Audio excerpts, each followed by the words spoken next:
Hey guys, it's Dave with Line Battle Sports, and I just thought I'd do a quick little video today about why I'm just freaking giving up on paintball altogether. So, not that I hate the game, love the game, been playing the game for a long, long time. Longer than I've been playing airsoft, but I've kind of fallen in love with airsoft and a lot of aspects of it. So that's why this channel is about airsoft, and that's why I'm playing airsoft. But today I was kind of to the point where I want to play some speedsoft style games, but there's no speedsoft fields here. I think the closest one that has a speedsoft field, not just an indoor field, I think the closest one to me is about 4 hours away, 5 hours away, and I just didn't feel like making the drive. I could have, I just didn't feel like making that kind of drive. So I dusted off my old paintball gear and I headed down to a field that's known for like being real busy and having a lot of players, and I thought, well, this would be really cool. It's been a minute.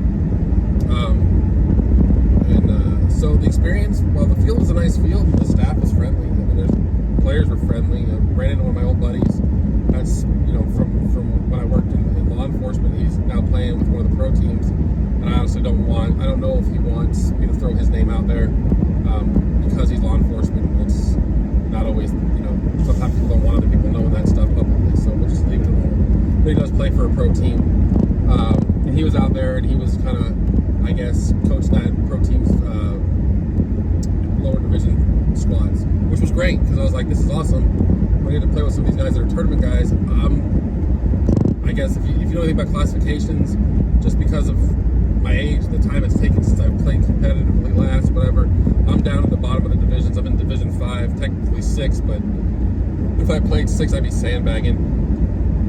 But, my skill level is maybe around Division 4, even though I can play 5 by points. It's neither here nor there. Most of the players that were out there today were Division 3 and up, so, I'm always up for a good challenge. I don't have a problem with that. But I ended up playing 2 games. The tournament teams basically had the run of the field, so they dictated who got to play.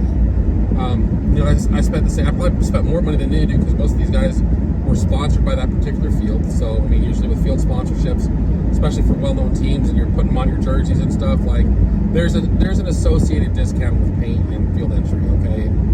That does happen when you're field sponsored. I've been field sponsored before, and there's a significant discount, which is fair, as long as they're bringing business to the field. And that's kind of the exchange. So, but the thing is this, like, their staff, as friendly as they were just kind of sitting there watching the tournament players do their thing. And I asked one of the refs, I said, hey man, how do I get in on one of these games? Like, are you throwing randoms on with the teams and we're just like their targets, which is fine. I know.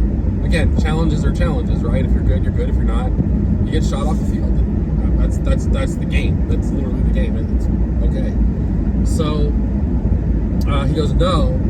He goes, there's teams out here today. Just find one of them that might have a player sitting out. See if you can jump in with the team. Well, shit. Okay, so you're not going to place me with somebody. Okay, so it's on me to find my own games. Okay, I just handed your employer $100, but yeah, sure, I'll figure shit out myself. So I was able to only get in 2 games. Every time I asked, nah, man, our roster's full. No, we really need to practice for this tournament. Nah, man, we're trying to get this squad built. No, I just sat there, man, for like 3 hours. I paid $100 to watch everybody else have fun. Or not 100. Let's be fair, I paid 85 because I bought the low-end paint. Which, by the way, question for the field: do you store that shit outside? Like, none of that was. I ended up breaking a ball in an ego, no less. I broke a ball and didn't notice the performance in paint change at all. That's how bad the paint was. It was freaking everywhere. And I cleaned my barrel, I tuned my gun, I got the eyes on my gun, I got a decent hopper, there's no reason that paint should have been everywhere. And then I made sure to match the size of the barrel, and there was some inconsistencies because it's low-grade paint, and that happens. I'm fine with that. I understand that that's going to happen when you don't pay for the very best, but holy shit, I broke a ball and still didn't notice a degradation in performance from the paint before I broke the damn ball. It's like, I get it's low-grade paint, but come on, man. Like, some kind of quality standard would be nice. But overall, I had a really crappy time. And then some people are like, well, don't quit paintball over one field. Well, this is becoming a trend. And that the trend is this: you've got two kinds of players that fields are supporting right now. They're either supporting their private parties, which I understand. I mean, that's paintball fields make a lot of money off of private parties, so they got to rent everything, and then they got to buy not enough paint and have to buy more paint throughout the day. And obviously, it's more expensive to buy paint by the bag than it is by the case. They don't know any better, which is the biggest scam in paintball. But I mean, that's how fields stay open. I get it, right? Like, $60 for a case or $25 for a bag, and there's 4 bags in there. You do the math, like, they're charging $100 for a case, but these players don't know they're going to need 2 or 3 cases for a party of 10. They're like, oh, we got paintball, then just buy bags individually, and the next thing you know, they're like, oh shit, they spent $300 and $400. It happens. Oh well, I mean, paintball's not cheap. But back in the day, like, we didn't have 50 cal. That's the thing. Like, these fields have switched over to 50 cal for rentals, which to me, I'm sorry, 50 cal, like, it's paintball, but it's not paintball. It's like Jelly Ball's airsoft, but it's not airsoft, right? Like, it's similar, but that's not what. And when I say Jelly Ball, I'm not talking about the crap you see at the fields with those little 100-foot-per-second little mini hopper. No, I'm not talking about those. I'm talking about, like, the stuff that they're doing in Australia because they can't have airsoft. Like, there's a more advanced form of Jelly Ball that a lot of us in the States aren't aware of, and it is essentially airsoft with they call it gel blasters instead of Jelly Ball. But it's the same freaking thing. But it's not airsoft. It's a similar experience, but it's not airsoft. The aerodynamics of it are different. The hop ups are different. Just like paintball, 50 cal doesn't go as far. It doesn't break on target. You barely feel it when you get hit. Like, if you get hit point blank, you'll have a red spot, not a bruise. Which I get for younger kids, man, like 15 and below or 14 and below. Yeah, sure, man. Like, you haven't hit high school yet, you're gonna go play freaking 50 cal.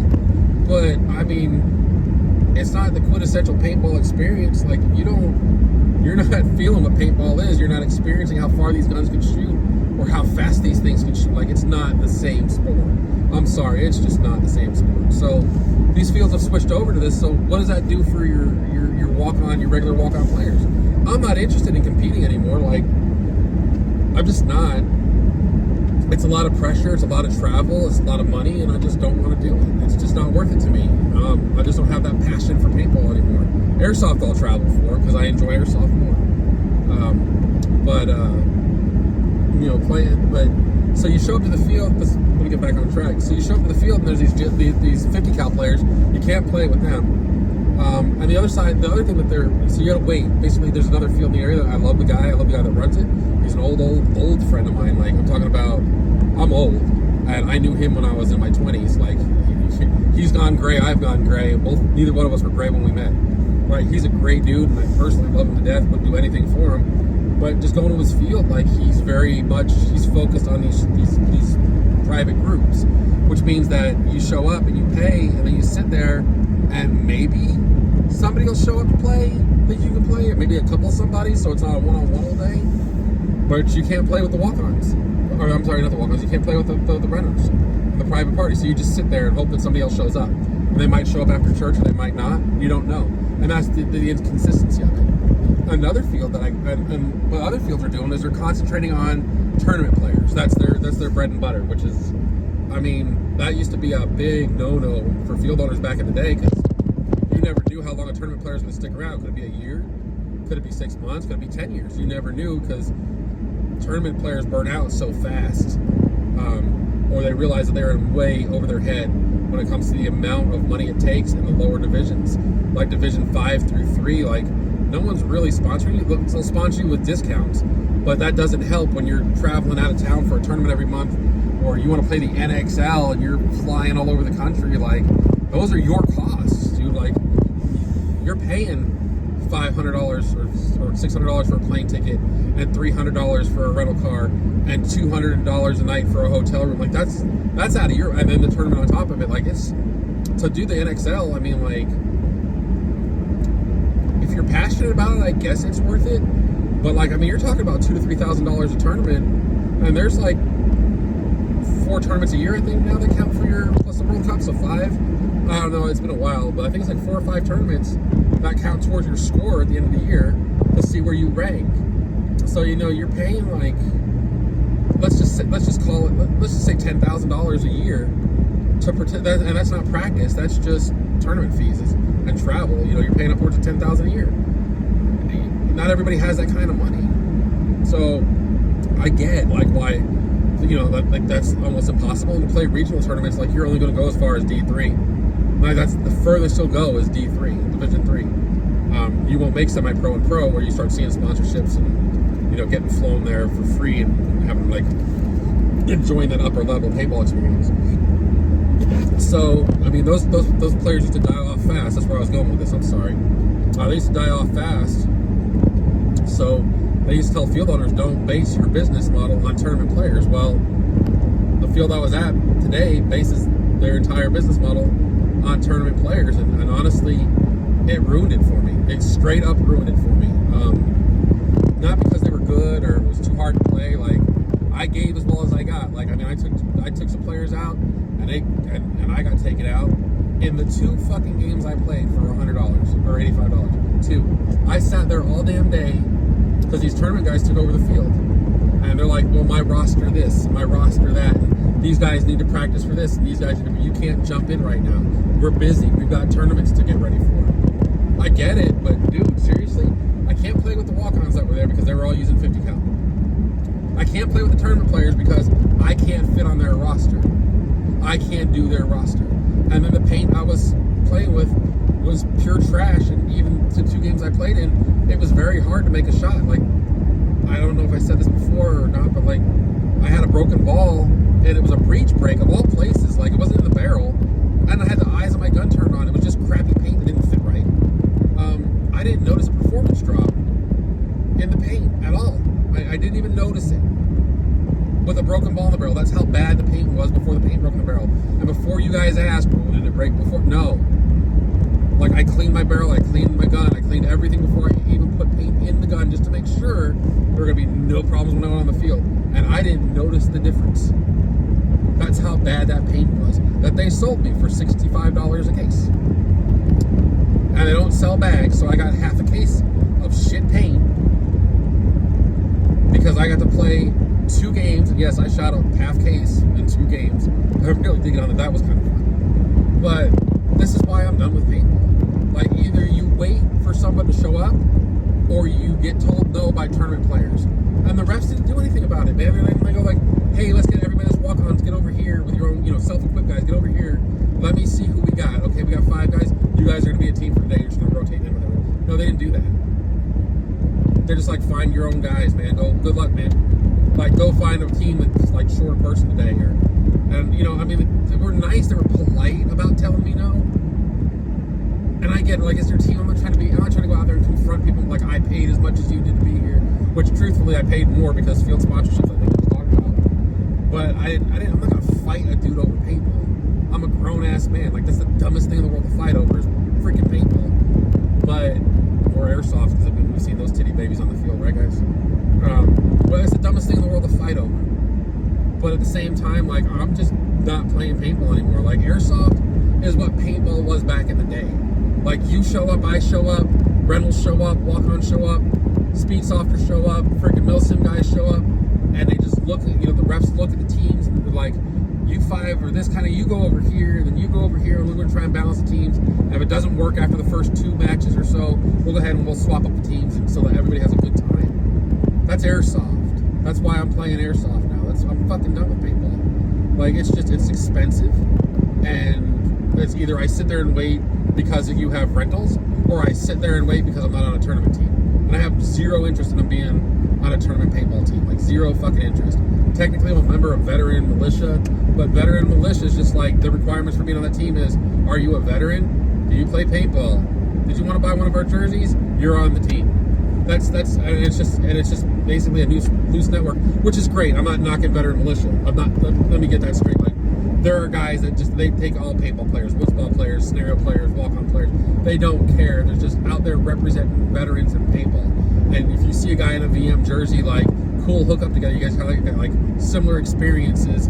You can hang out and you've got a buddy. You know, it's like throwing up a gang sign or some shit. I don't know. But, like, you know, this is like you can identify those guys. I'm gonna wear that VM freaking jersey to go play on airsoft. It's multicam. Like, it's just like, I mean, it's just a loose organization. It's a good thing, but I'm just done with paintball, man. Like, it's just, And this, I think, a lot of times too, why you don't have the walk-on crowds you used to. Like, I don't want to spend $150 to go play with 50 cal, and I damn sure don't want to sit there and watch tournament players have fun all day and get mad at each other while I'm sitting there on the sidelines sweating because it's 100 degrees in Florida. Like, there's just no reason for it. There's not zero zip. There's no reason for any of that shit. I think that's what's killing paintball off slowly. That's why you're not seeing the growth you used to. And that might just be in this area. I mean, we got a field, probably one of the best laid out and set up fields I have ever seen outside of the West Coast. And he's not bringing in any players because he told the tournament players they could kick rocks when they're asking for free stuff without offering to bring anything of value to him, which is fair, dude. Like, you know, you're gonna ask me to give you free stuff, then you better, like, there better be something on the other end of it for me, especially if I'm pulling in my own pocket for my business. But, you know, these same guys, they basically torpedoed his field, and they took every one of the players that they should have been bringing in down to the field I was at today. And I was excluded from playing just because I don't have a team. That, to me, is just stupid. Like, I remember when we practiced at this other field that's, like, struggling right now really bad. I remember when we were out there tournament practices, you know, it's just like, hey, man, can I play? Can I jump in? Hey, yeah, sure. Who wants to take a break? I used to ask my guy, who needs a break? And we just throw a dude in there with us. Or, you know, the days I went out there without my team, there's like 3 or 4 guys around. Like, hey, man, you guys want to play against the tournament guys? Like, you're going to get shot up, but you're going to play. We'd be like, yeah, hell yeah. And we go out there and we play our hearts out. Yeah, we'd lose. We'd lose all the time when you just walk on. But at least we were playing and having fun. Like, I got my money's worth. But these fields now, I mean, just blowing off walk-ons. It's just, that's what's killing paintball. That's why you're not seeing the rapid growth that you used to see in paintball, at least in this area. There's no growth in this area. It's stagnant. Like I said, I mean, if you're not recruiting people to play on your tournament team, or you're not part of a youth group or school group or whatever, youth group offends people nowadays, I don't fucking know. But yeah, if you're not part of those two groups, like, what's the point in spending thousands of dollars on gear and spending $100 just to wait to play? Hopefully some other guy feels the same way you do about paintball, and at least you can play a one-on-one. That's ridiculous. So yeah, this is why I'm quitting paintball and just dedicating fully to airsoft. Sorry, this is a bit ranty and whiny, but it's just how I feel about it. It's just what I was thinking about on the way home. So this is Dave with Blue Line Battle Sports, and I hope to see you guys out on the airsoft field in the near future.